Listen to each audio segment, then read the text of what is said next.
I want to welcome you to my 38th Budget Engagement Forum. A month in, I could not be happier and prouder to be your mayor. I have a simple promise. I won't tell you what our budget is once the cake is baked. I will host a series of budget engagement forums that will give you an opportunity to shape our city's budget priorities. So I am always energized by budget engagement forums because without fail, every year I learn something from you. Our 39th Budget Engagement Forum.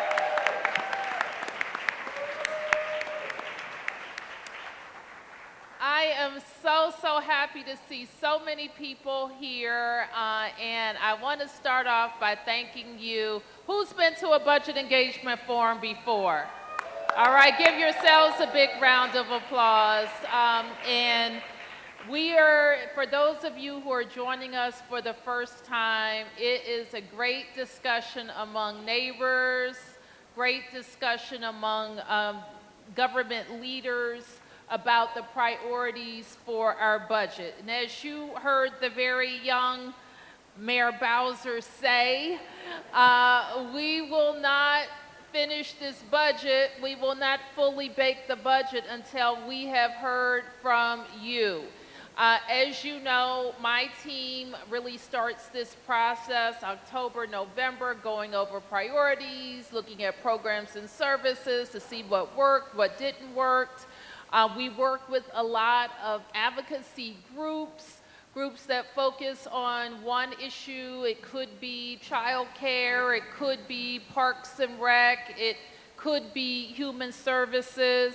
We talk to a lot of those organizations, but we learn so much when we have one-on-one conversations and we know what's important to you, your neighborhood, your school, your life. And so that is the point in this budget that we're at today.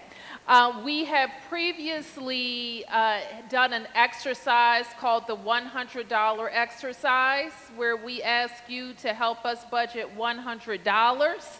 We're not going to do that today. Today, we're going to ask you to help us focus on some policy areas that need our attention, that may mean things that I propose as text that goes along with the budget, some policy changes, legislative language, or it may mean some other piece of legislation that we propose as well. But I want to kind of talk to you a little bit about like our city. And you will hear me say, and you have heard other people say, that it is a tough budget that we're going into. But I want everybody to know that all budgets are tough going into, because there are always very worthy programs and services that we want to fund, and they always have to be prioritized against the money that we have coming in. So we're going to talk a little bit about that. But what we know is that the investments that we have made in this city have made us a better city. And we are, and you should be proud, the #1 park system in the nation.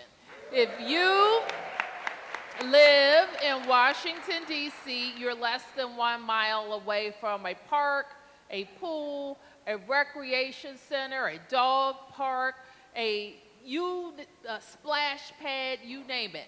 You are close to free recreation. We are the fastest improving urban school district in the nation. That means that people have voted with their feet. They've put their children in public schools. Our population in our schools has grown. Our graduation rates have improved. And we have made sure, because we have the best teachers in the nation, that our children are achieving in math and reading and have recovered from COVID faster than any kids in their peer group. Let's hear it for our public schools.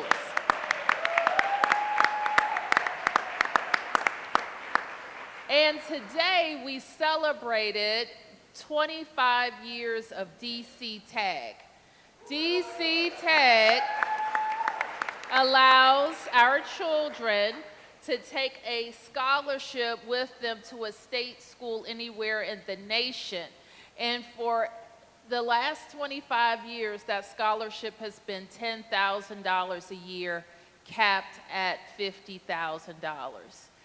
The Congress, now they did something right, the Congress improved that to $15,000 a year and $75,000 over the course of a young person's education. So we are really proud of what we have been able to accomplish in our schools. We're also very proud of what we've been able to accomplish driving down crime in our city. We've worked together as a community. We've worked hand in hand with MPD. We've worked with violence interrupters. We work with prosecutors, and we have made our city safer. Since 2023, when we had a terrible spike in crime, we're down 2 years in a row with homicides down 63% in 2026 and all crime down 29%. Finally, I'll say this. You know I promised to build more affordable housing in the district, and we've worked with the private sector to do exactly that. 36,000 units constructed in 5 years, meeting our goal. And as a result, we have blunted the increase in rent prices in our city, making DC more affordable place to live. And we're very, very, very proud of that. So, how do you prioritize? This is what I ask my staff. 3 simple things when we're looking at investments. Does this investment help us keep families in DC? Does this investment help us attract new families to DC? That's one question. Does this investment help us grow our economy, increase the amount of revenues that we have coming in so that we can invest in the programs and services that make us the best city in the world? Does this investment attract new businesses and create new jobs for DC residents?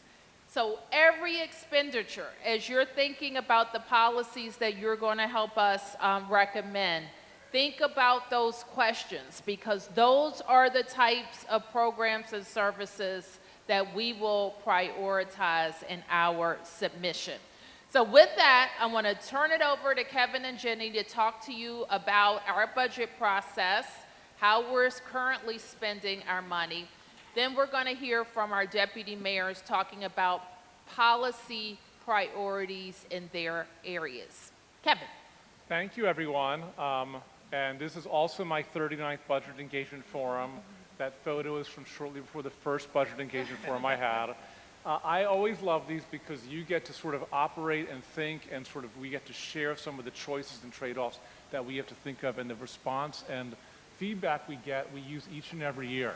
And I can point to investments that I know we've made in the past that really came from the energy we saw in these rooms for the forums. So I'm going to give 2 minutes just on context, so you kind of understand what we're going through. So there are 4 parts to formulating a budget. The longest part is what we call preparation. As the mayor said, it starts in October. We really spend the first few months determining how much does it cost next year to do what we're doing this year, just like you might do for your household budget. So employee salaries go up, supplies cost more, electricity bills go up, water bills go up, equipment we buy may go up. And we also look at demand, how much people will be demanding of it, how many kids will be in school, how many people will be demanding some of our services, and what's the cost of those services. So we spend the first few months identifying how much does it cost to do next year what we're doing this year. Then we move into sort of, once we get into February, late March, we start to look at some of the trade-offs that we think we'll have to make. And we sort of tee up different scenarios that represent choices that we can make that we think will bring us within budget. Up until really the end of February, just about now, we operate on assumptions of how much income we'll have as a city. So imagine you're planning your household budget. You're not quite sure what your income will be next year. You think you do. So just about now, we get the CFO, who's independent, provides us with an estimate. And then at that point, we know what we're balancing against, and there's a sprint of sometimes as fast as 10 or 12 days between all the work we did up until that point to determine what our costs are, and then figuring out how we bring all this within balance. In DC, we're unique in many ways. One of them, though, is that we have to balance our budget not just next year, but we have to show how we balance it over 4 years. So if the CFO thinks in 2 years the stock market is going to crash or go down, we actually have to show what cuts we make in 2 years to reflect that. So we're planning out 4 years, and we don't plan out in generalities. If we make a reduction in year 3 or 4, we have to show the specific line item we're adjusting to come within balance. So that sort of is the preparation side, and this feedback we time right now because we're about to get the number we balance against. We want feedback from the community as to the trade-offs you think we should make, the priorities as we're about to enter that sprint to get to a balanced budget. So then we hand the baton to the council. The council has about 2 months to be able to do their part of it. And there's another opportunity, just like you give feedback to us here, to give feedback to council when they have the budget. They spend the first month in committees doing what's called markup, so they'll move money around within committees. And the second month really working as a whole council body to ultimately a final budget vote. The mayor gets the first draft of the budget, the council gets the final draft. And up until the council votes on the budget, everything is within play. Then we go through execution and accountability, which really happens all year long, and basically that means execution is if we said we're going to spend money on a program, did we spend that money? Accountability is, did we say what we were going to do? Did it have the impact we intended? Are we performing well or poorly? So the first one's about staying within budget as we go through a year. The second one is the most important because this is all a means to an end, and that is, are we having the impact on you and the city that we intended to have with the budget? So that's the process, and then even more briefly on, if you move one slide forward, on what the pie looks like right now. So, and I'll be very quick. So we have a $22 billion budget. That includes a significant amount of federal matching for things like Medicaid. I'm going to start in the bottom right. So $7.6 billion is on human support services. What that means, it's health care, it's homeless services, and it's social supports. That represents more than 1/3 of every dollar we spend. The $4.7 billion called enterprise financing and other, think of this as that which we must do by law, you cannot change it. So that is pension contributions. That is paying interest on our debt. So that $4.7 billion is fixed. So when we make trade-offs, we really can't touch that. The $4.3 billion is education. So DC public schools, the charter schools, and importantly, early child care. If you take that right-hand side of the slide that I'm looking at, and you add it all up, and you think that is health care, homeless services, education, and that which we really can't touch by law, that's about 70% of everything we spend.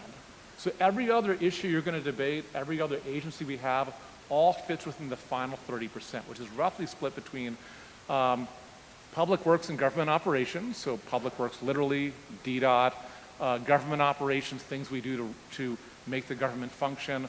The middle one is public safety, police, fire, our 911 system, that's about $2 billion, and then economic development and regulation. So think of that as what, when I said we look at what it costs to do what we do this year, next year, we start with that pie and we make adjustments to it.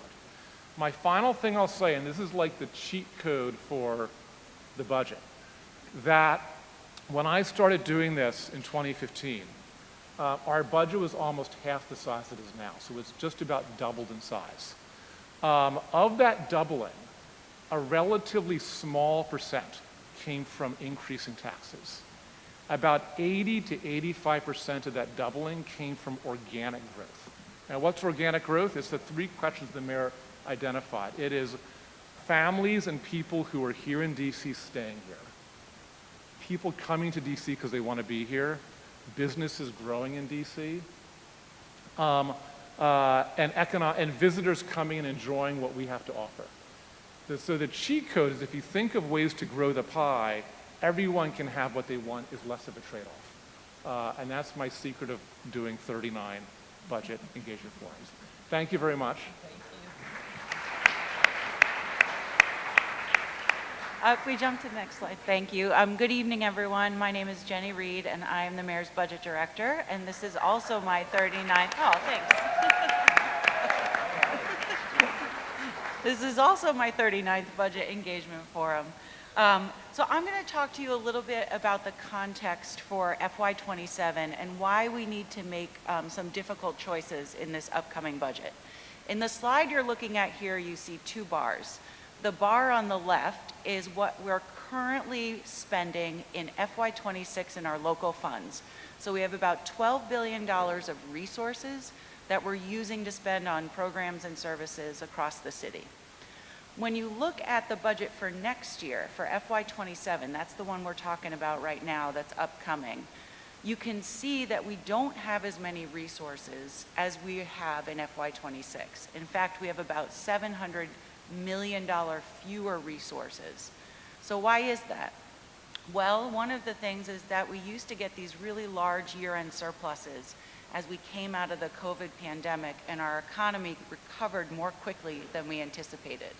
We were able to use that on programs and services.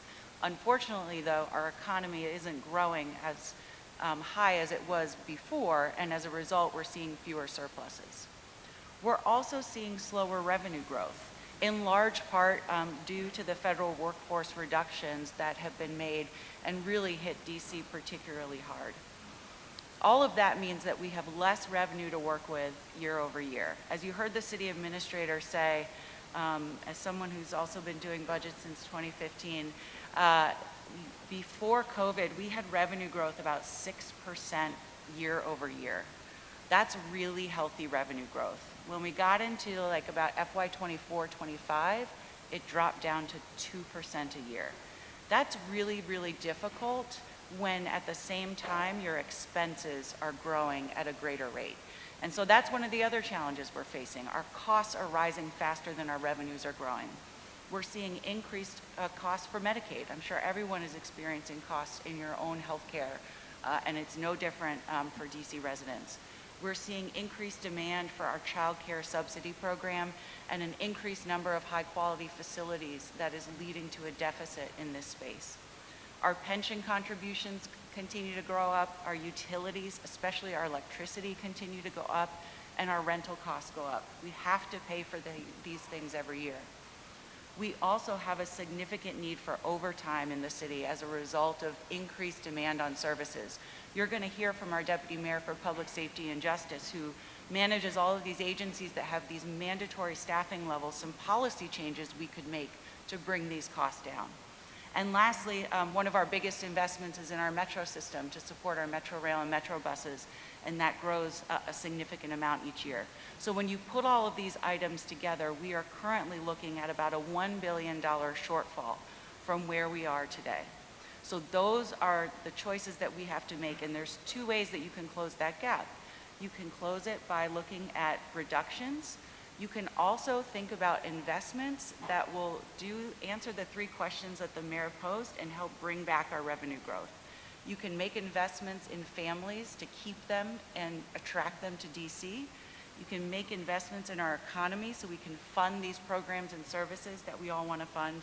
And we can create new jobs and attract new businesses that boosts our tax revenue.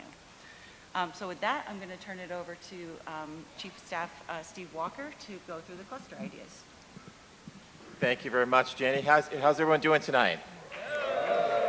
We're excited.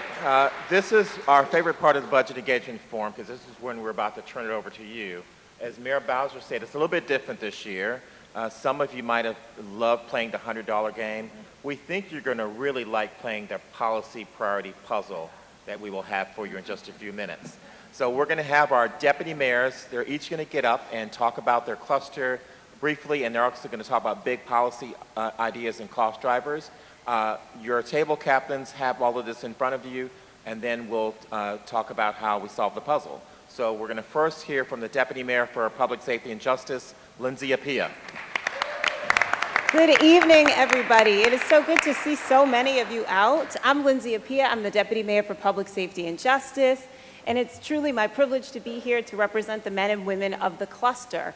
And so, just so you know who our cluster is, there are some of the agencies you heard, but the PSJ cluster actually consists of 12 agencies, so we have a lot, plus the DC National Guard. I'm going to run them because a lot of our directors are here and we want you to see who they are. Department of Corrections, the Department of Youth Rehabilitation Services, the Department of Forensic Sciences, the Office of the Chief Medical Examiner, the Fire and Emergency Management Service, the Homeland Security and Emergency Management Agency, the Mayor's Office on Returning Citizens Affairs, the Metropolitan Police Department, the Office of Human Rights, the Office of Unified Communications, the Office of Victim Services and Justice Grants, and the Office of Neighborhood Safety and Engagement, and like we said, some of our friends in the DC National Guard.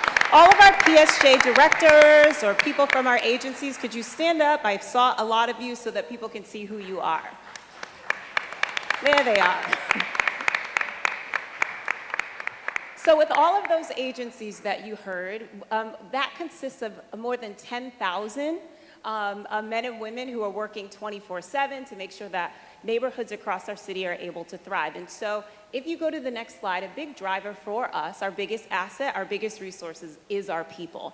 And so it's really important that we're investing in our people, that we're attracting, that we're training and retaining, because certainly oftentimes in our cluster, you meet us or you run into us on sometimes your worst day. And we want to make sure that when that time comes, that we have people that are always able to answer the call, that are there to keep you safe, that respond where there's fires, that take care of our young people and those who are in our custody within our secure facilities. And so even no matter what, we're always investing in our people. And so this year, one of the big investments we made was in our Office of Unified Communications, which is our 911 call takers.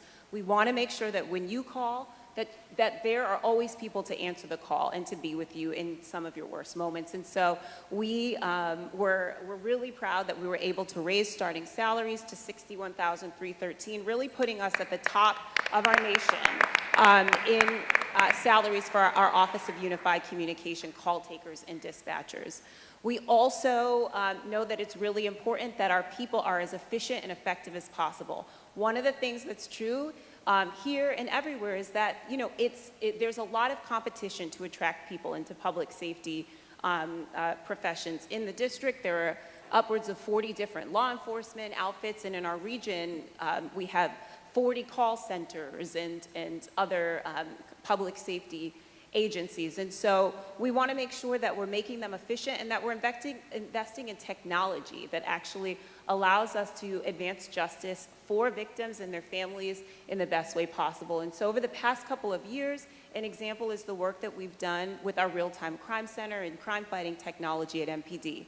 When we were here just a couple of years ago, what we heard when we went across the city was legitimate concerns about safety. And so we've worked together across our cluster, across our government, with all of you, truly, to bring down crime in our city, because when the mayor asked the questions of how do we keep families in the city, we want everybody to enjoy the parks, and we want everybody to enjoy all the things that are great about our city, and we know a key piece of that is people have to feel safe. You want to be able to walk from the metro to your house. You want to be able to have your children out playing. And so we are really, really proud of the work that we've done and the hard work to reduce crime. And so last year, we decreased crime by 38%, violent crime, and that includes a 32% reduction in homicides. My background's public health, and I'm a lawyer, and so we know one of the key things is we want people to live. Like, that's a key piece, and we don't minimize those numbers because every crime in our city has a victim attached to it. And so people not being victimized, people living is really important to us. You see our homicide closure rate. That means for victims of homicide, in 85% of our cases, we were able to help bring some sense of closure and hopefully justice for those families. We also literally deal with life and death things every single day in public safety and justice. And so we want to make sure that we're always investing in really being right at the cutting edge of being able to help our people live. And so we're really proud of the work that's being done at Fire and EMS in Whole Blood. They are essentially doing trauma care in the field where they're able to deliver trauma services and whole blood while in ambulances. And so where people used to pass away, now they're living, and we have an 88% survival rate for those who receive whole blood. And so we're literally helping people to live. And so those are some investments that we're really proud of that were made this year, even in a tough budget year. Now, you heard that with more than 10,000 employees, that we are overtime drivers, that we are 24/7, and we want to make sure that when our city needs us, we show up. And that means that, that employees in PSJ work, and they work hard, and they work a lot. And we're going to continue to do that. But one of the things that we want to do is be able to bring down overtime, and we know a way to do that is by attracting people into our cluster. And so you see a policy idea is that we're making investments and thinking about how we can get new people into our cluster agencies, because we're hiring across PSJ cluster. And so there are incentives, retention incentives, recruiting incentives, referral bonuses, all in a hope to attract people to the cluster. We're also making improvements in our facilities, our fire EMS stations, our MPD district stations, our facilities, our central cell block, so that both those who are in our custody and the people who work for us have oftentimes, practically living at these stations, have good places to work. We also invest a lot in our apparatus in our fleet, which is a big driver. You see big trucks, big ambulances, fire trucks, all different types of apparatus in our fleet. And so keeping those up is a key cost driver for us. And then we also provide health care. When people are in our custody at our DC jail or our secure facilities, we want to provide humane treatment and make sure they're taken care of. So just like your costs are going up, our costs are going up. You heard me talk about the policy idea in recruiting. Another idea that we're putting forth that the mayor previously put forth that we didn't quite get there is allowing our MPD Academy, which has been accredited by or offered by 2 different universities, for our recruits to use some of their time in academy to count towards that 60 credit requirement. We are one of the only in the country right now that maintain that high of a requirement, and we're going to keep that, because we believe in the district we have to have the best police officers. So we're not lowering our standards, but we want to make sure that we're competitive by, when we're training them well, to allow those credits to work towards their actual requirements so we can get them on the streets sooner. And then we want to improve the efficiency of our operations. We're continuing to invest in technology. An example of that on the other side of OUC is 311. And we know DC residents use 311. We ask you to. And so we're working across our government, but in PSJ, on AI tools that will allow, when you call 311 or enter 311 on your app, to make sure that that you're actually getting responses, that tickets are closed when the service is done, and that we're able to serve you all in our city well. And so there's one that's not on there, but that Jenny mentioned, that we are really proud of our leave programs in the district, but we also know, and the mayor's often said this over the years, that we have to adjust when things maybe aren't quite working the way that we want them to. And so there were proposals that we made last year in the budget that the council didn't pass, that we're going to propose again, around leave reform, to make sure that our cluster, which does drive a lot of overtime, that we always have people available, and that those leave programs are operating in a way that allows us to have the staff that we need available while also taking care of our employees. But we do need to make some adjustments in those leave programs to make that happen. So that is some of the things that, that we're excited about for 26 and that we're looking to do in 27. Thank you. Thank you. Thank you, Deputy Mayor. I was going to turn it over to Deputy Mayor for Health and Human Services, Wayne Turnett.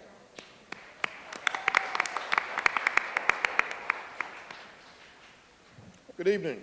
Good evening.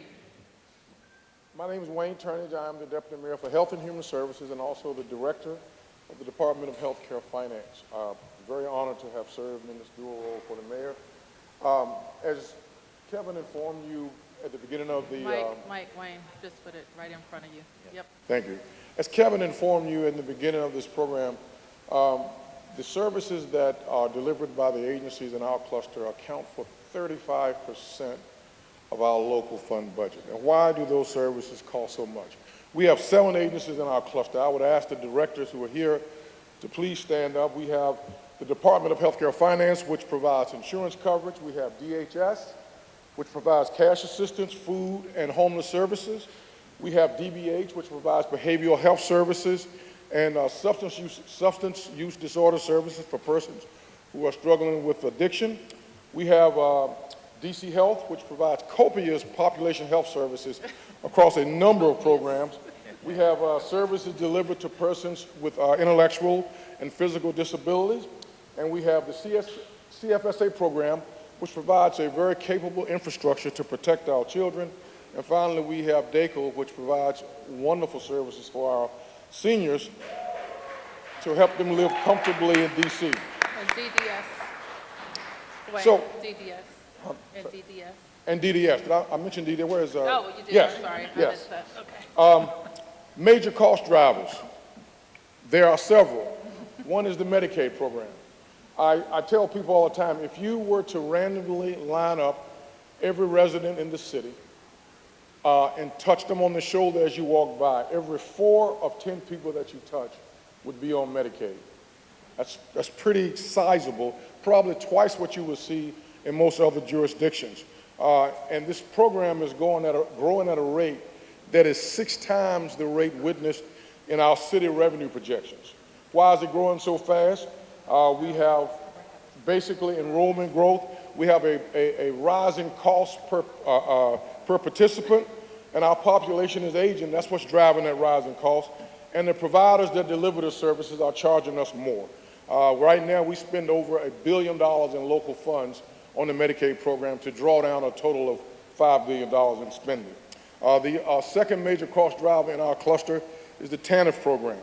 This program provides cash assistance to approximately 15,000 people with a suite of services that includes a lot of the things that I mentioned.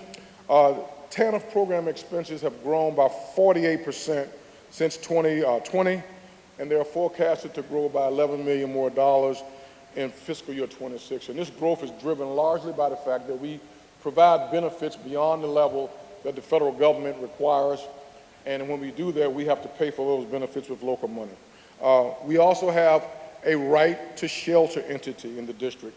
And as a result, we spend more on homeless services than any of our surrounding neighbors. In fact, I would venture a guess that if you looked at the dollars spent per capita across any jurisdiction in the country, there's no jurisdiction that invests as much in homeless services as DC. And one of the things that we do is we modernize the shelter system that we have across the system so that we can guarantee a shelter bed for every resident who is experiencing homelessness. We spend probably close to $100 million on operating costs annually for our shelters. Now, what about new policy ideas? We have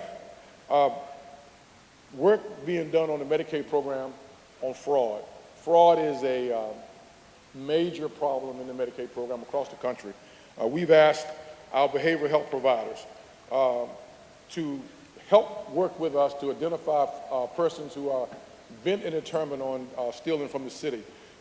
We've just recently suspended the payments for 10 providers. We've identified 10 more that we would like to suspend payments for. We have to work with law enforcement. But when you go back and you look at the amount of dollars those providers that we've suspended payments for billed the city 2 years prior to their suspension was $240 million. We also have a significant program that we're continuing with DACO to keep seniors safe in their home. This population not only benefits from the devices that we put in their homes to allow them to live safely in their own homes, but we also provide places they can go and socialize during the day to prevent and avoid the problems that can come with crippling isolation. And finally, and this reminds me, I skipped over our budget wins. I'm going to go back to that. Don't bear with me. We have continued work going on at Cedar Hill. And so, but I'm going to flip back to our budget wins so you can understand the importance of Cedar Hill. We have 3 major budget wins that I meant to mention before I got started on the other issues. One is we've opened a $20 million state-of-the-art animal shelter in Ward 8. Now, I'm from the South, and where I grew up, we used to call them dog pounds. This is not a dog pound. You should go visit it. It is a beautiful state-of-the-art facility that not only provides homes for animals that we hope people would come to adopt, but it also provides veterinary care. The other second and major big win is the Cedar Hill Hospital. When the mayor took office 12 years ago, one of the first things she told me was, I'm going to build a new hospital. I was very suspect because I had been around 4 years prior, and I saw efforts to do that fail tragically. But she was true to her word, and because of her efforts, we have a $432 million facility with 142 beds in Ward 8. It provides general surgery, trauma care, ER services. We provide cardiac care, labor and delivery services, and behavioral health. And so the other issue that I want to mention is the mayor's commitment to the view that she's expressed multiple times, and that is that no one should have to live in the streets in the greatest city in the world. And as a result of that, we spend millions of dollars in Rachel's agency to deliver a range of services designed to eliminate or reduce homelessness for as many people as we can. And of late, what we have been doing is buying buildings that were once hotels and converting them to what we call transitional housing. They are non-congregate facilities that house persons who have special needs, and their staff there in a service-rich facility can work with them to help move them towards a place where they can live independently. Those are my remarks, delivered unorganized, but delivered nonetheless. Thank you. Thank you very much, Thank Deputy you, Mayor. Wayne. And now Nina Albert, the Deputy Mayor for Planning and Economic Development. Good evening, everybody. Good evening. All right, my name's Nina Albert. I'm the Deputy Mayor for Planning and Economic Development for the city. My cluster is called DEMPED, not DUMPED, but DEMPED. And I have 7 agencies in our cluster. Anybody who's a director within the DEMPED cluster, please stand up. So, in my, whoop, whoop, Latoya Foster, Commissioner Karima Woods. Okay, that's who we got today. But let me just tell you, so we have the Office of Planning, we have the Department of Housing and Community Development, the Department of Buildings. There she is. Colleen Green.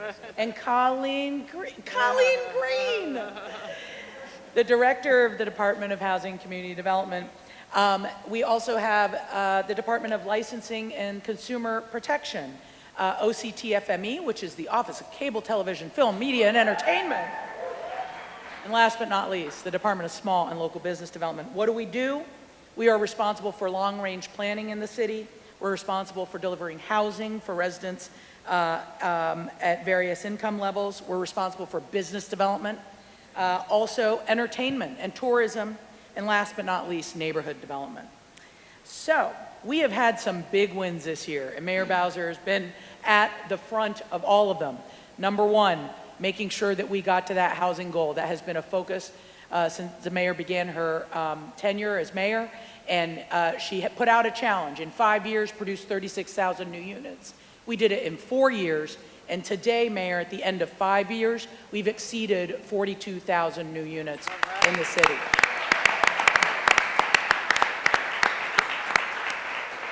So we've also been leading the nation in office to residential conversions. And it's really important because we have a lot of vacant office space, and we need to put that back into productive use so that when people go downtown, they see vibrancy.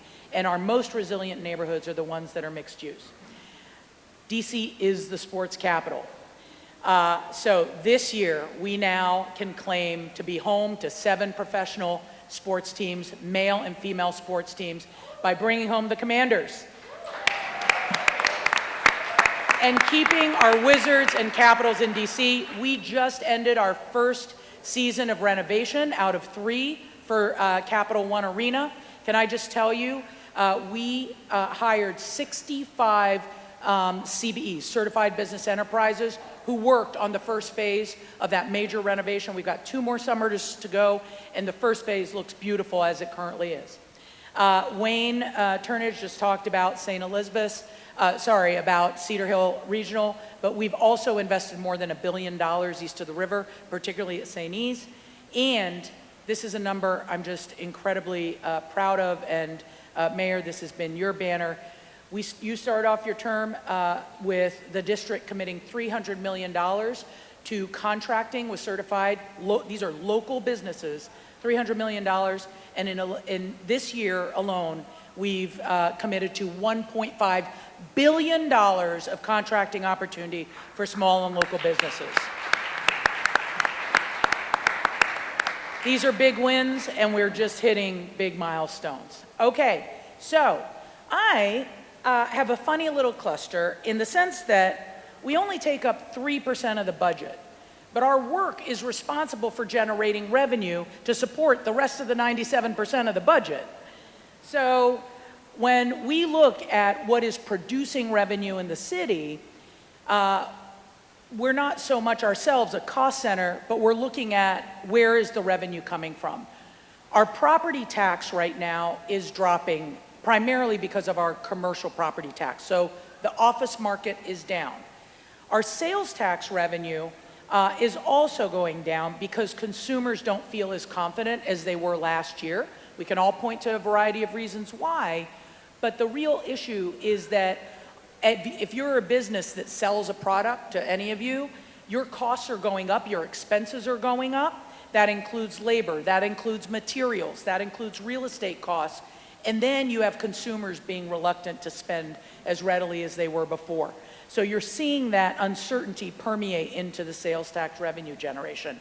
Hotel tax is also down. Unfortunately, our international visitors are not coming as readily as they were just last year. Coming out of COVID, we hit record highs for hotel occupancy, and we're just seeing that really soften up this year. And then lastly, so those three things, really difficult because some of those things are caused for reasons beyond our control, but there is something that we have control of, and that is the regulatory environment that we live in and that businesses operate in.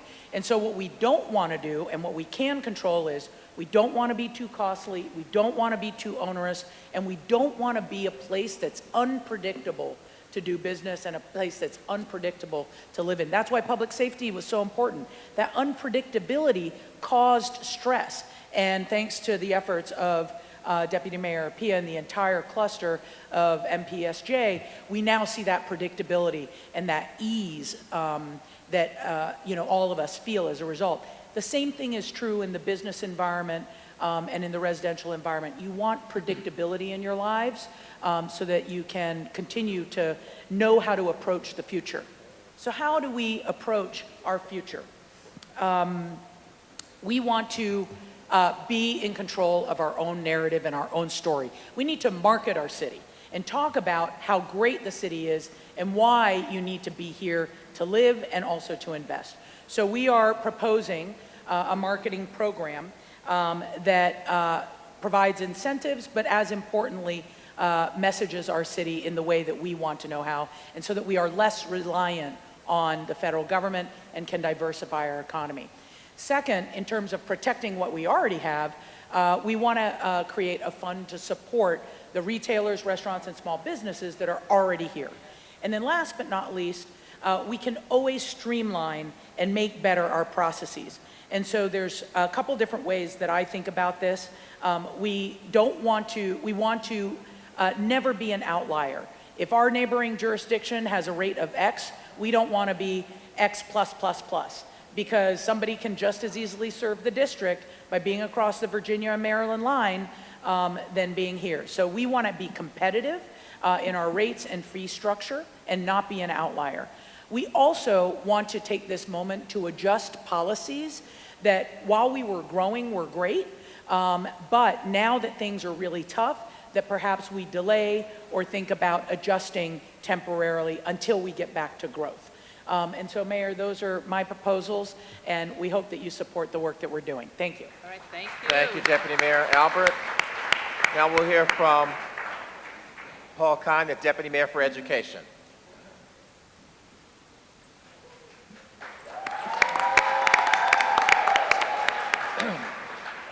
Good evening, everyone. My name is Paul Kine, and I have the honor of serving as Mayor Bowser's Deputy Mayor for Education. Instead of inviting you to swim around in yet another acronym soup, I think the way you should think about our cluster is very simple. We support residents from the cradle through public schooling into their careers with some good, clean fun along the way. That is DME. I also think that at this moment of great complexity and uncertainty in our city's budget, there's one thing we all can agree on in this room. One thing. In order to have a thriving city, you must have thriving public schools. Woo-hoo! You must. And that is why we are so proud and thrilled that Mayor Bowser over the past 10 years has literally doubled the number of dollars flowing into our public education system to $2.8 billion. We have literally doubled the funding.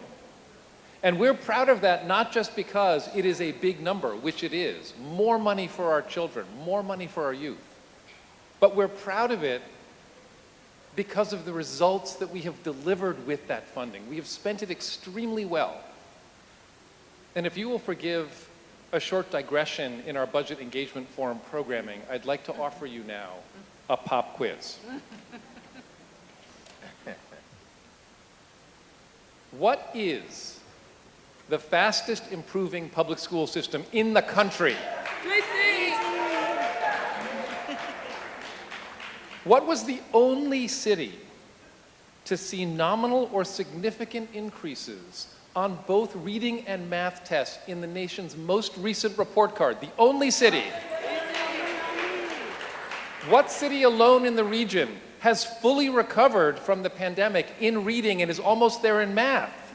DC. What city in the country has continued to see year-over-year graduation rate increases every year? DC. While many parts of the country struggle with teacher shortages, what city routinely fills all of its teacher vacancies and continues to see increased teacher retention every single year? DC. And finally, what city has the highest paid teachers in the country, giving our educators what they deserve? DC. Washington, D.C. That's the city that we live in. And by the way, you passed the quiz. Well done.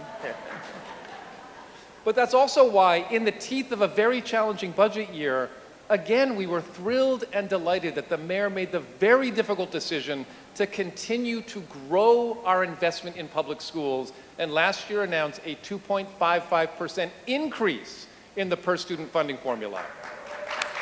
That's more money going to our students and our schools and our teachers.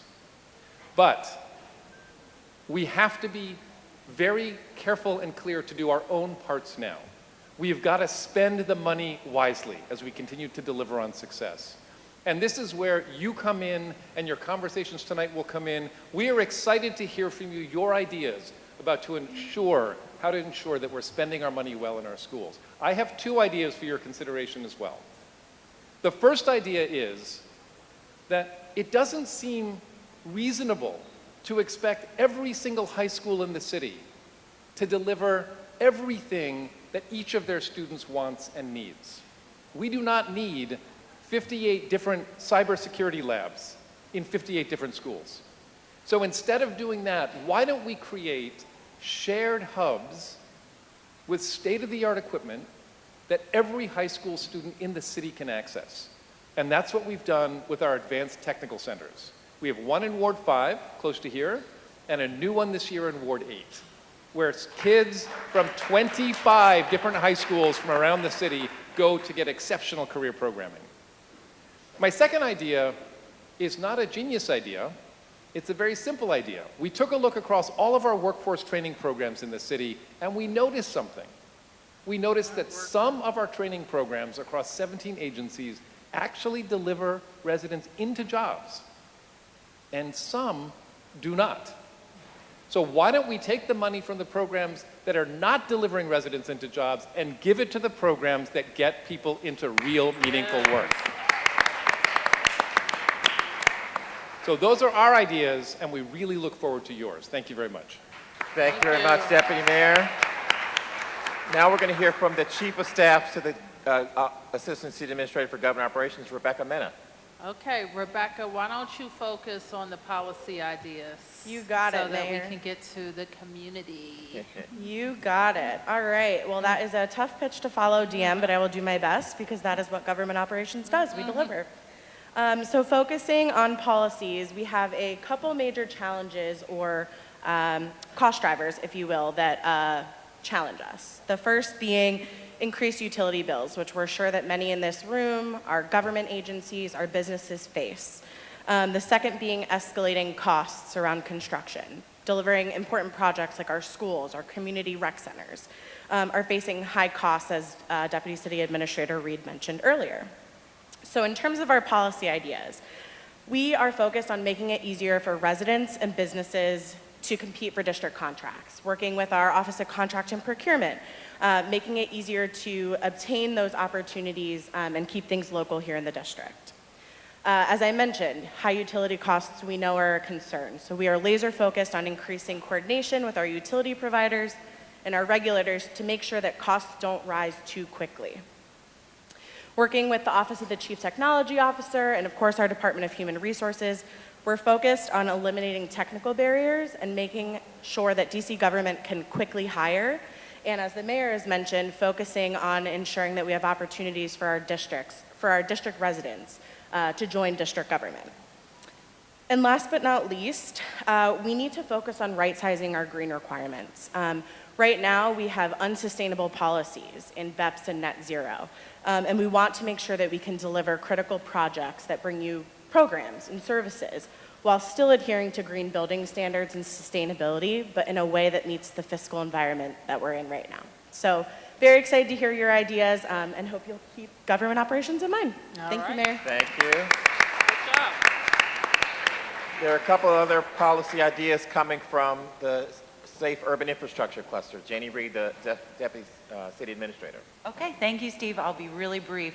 So some of our major cost drivers, like other clusters, overtime, equipment needs. We need big trucks for big jobs. These are your Department of Public Works, your District Department of Transportation, your Department of Energy and Environment. We also know, as you've heard folks talk about, the rising cost of energy. So some of the ideas that we have, we want to think about how we can use technology to identify places that need fixing across the city, especially areas like sidewalk gaps. We want to think about how we can make those changes to our energy programs so that we can still make progress on our climate goals, but they're more sustainable and sustainable in the long run. And then lastly, I bet you didn't know, DC is one of the only states that doesn't have a weigh station. And so we could think about putting a weigh station in DC so we can capture those oversized vehicles who are traveling on our roads that are overweight and causing too much wear and tear on DC roads. And Steve, I'll turn it back to you. Thank you. Great. Thank you very much, Janie. And so now it's your turn. Your table captains have all the policy ideas that you heard from each one of the deputy mayors. And so now you're going to solve a puzzle. You all have 3 completed puzzles in front of you right now: solid red, solid green, and solid blue. Well, the ideas that you heard from the deputy mayors are all color-coded on the handout that the table captains have, and you must now create a new puzzle that has 2 red pieces, 2 blue pieces, and 2 green pieces. So that is those ideas that grow our economy, that save costs are in red, and blue are those fresh new ideas that keep families and residents in DC and attracts new residents. So we're going to give you a few minutes to do that, and we're going to share some tables in about 20 minutes or so. 2 red, 2 green. All right, we're excited, and now we want to hear from some tables. We're going to go and hear from a couple of tables. I know that some of you got some great feedback. So who wants to go first? I hear table 10 is ready.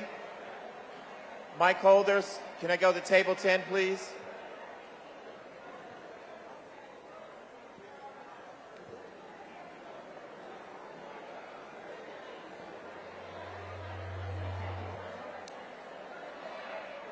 Table 10, are you ready? Go ahead, table 10. Go ahead, table 10. Tell us your name, your ward, and how did you come up with your puzzle? Shh. Thank you, everyone. Table 10, where are you? Okay. We're here. Thank you. So some of our policy decisions, good afternoon, everybody. Some of our policy decisions,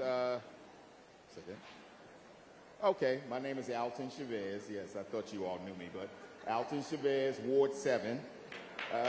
Table 10, best table in the whole place here, so I just want to let you know that. But some of our policy decisions, and I'm assuming I'm giving our own personal policy decisions. You can't hear me. Alton, give me your top 3. All right, the top 3. Here we go. The top 3 are improve the efficiency for operations through continued investments in the technology across the PSJ cluster. Number 15, prevent utility costs from rising too quickly. And then the establish the fund that can support new retail and entertainment businesses. Okay. All right. All right, great job. Thank you. No, I think right behind you to actually 21. Go ahead, Trey.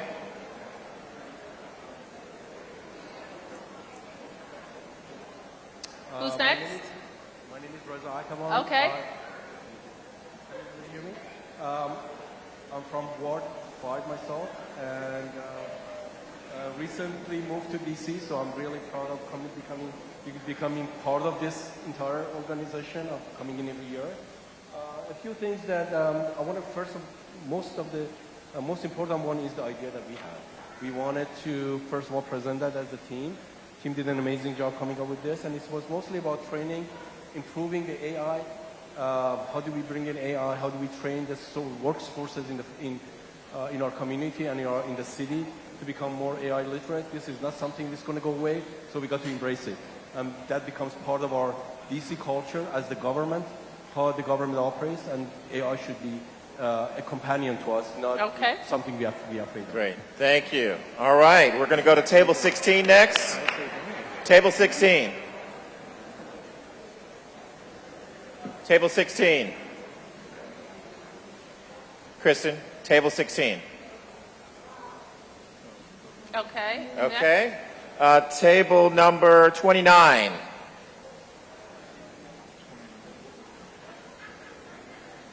Go ahead, 29.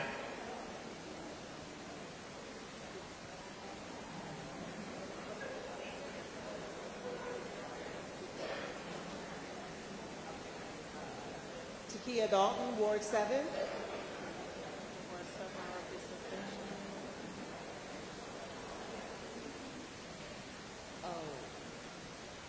Tell us about your puzzle, your top 3 policy ideas. Well, I already know yours, 29, because we spent a lot of time talking about it. Change some things. Oh, you good, good. So, expand tourism in Ward 7 was one of the policy ideas, and I can't read our notes. Investing in our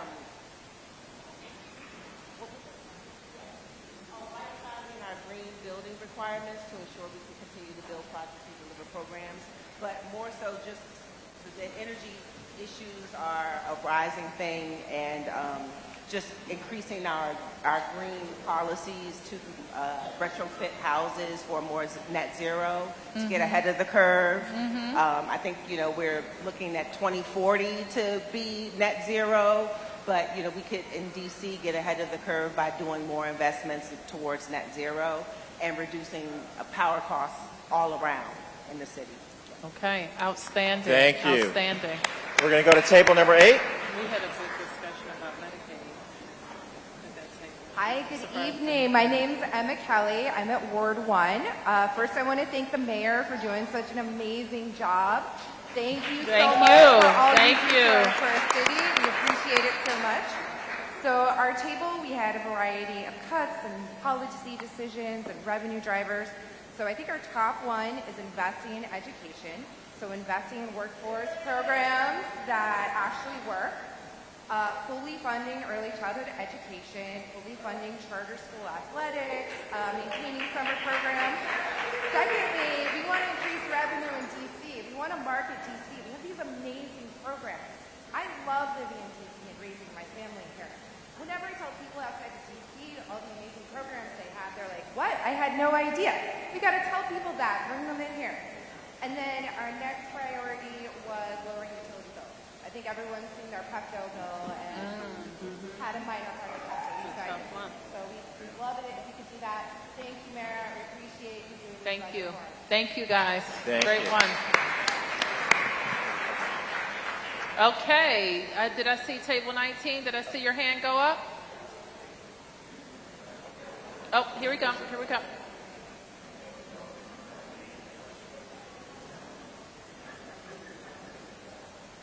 Okay. Hi, Mayor. Very delighted to be here. Thank you. Here, Francisco with Serve.dc. I'm from Ward 1 and had a really exciting table here. I would say that the through line for our issues was equitable economic opportunity. Top three policy ideas was, one, we want to market our city and grow jobs, to recruit new investment and grow existing businesses so no one gets left behind. We want to be less reliant on the revenue coming from the federal government. Education was a big area for my team, but we really said, what is next after high school? What's next after graduation? So we believe that we should invest in workforce programs or gain results for district residents all along the age brackets. And then while yes, we recognize that utility costs are a challenge for a lot of working families, we ultimately decided that it's important to make it easier for residents and local businesses to compete for district contracts by revamping the procurement process and improving the vendor experience. All right. Thank you. Very thoughtful. So in going around to all of the tables, I gathered that you see the tough budget decisions. You're very thoughtful about what is important to you in living in the city and raising your families in the city, working in the city, using our services. It was very clear to me how important our healthcare programs are, our schools are, support for seniors is, our early child care programs. We heard a lot about utilities tonight, and I will say a difference between this meeting and the meeting that we had on Saturday. I think people on Saturday talked a lot about growth ideas, a lot about new businesses, sports, entertainment, more people coming into the city. Tonight we're hearing a lot about families and what it takes for families to afford to live here. And you see that those are both important parts of the equation when we make the budget. How do we attract more revenue, but how do we make the investments that make this the city that you love so much and why other people want to live here? We did hear a lot today about more marketing, I think, and marketing of the city and how we are going to continue to tell our story and attract more people to DC. So this is it for tonight, and I want to thank Steve Walker on my staff and all of the EOM team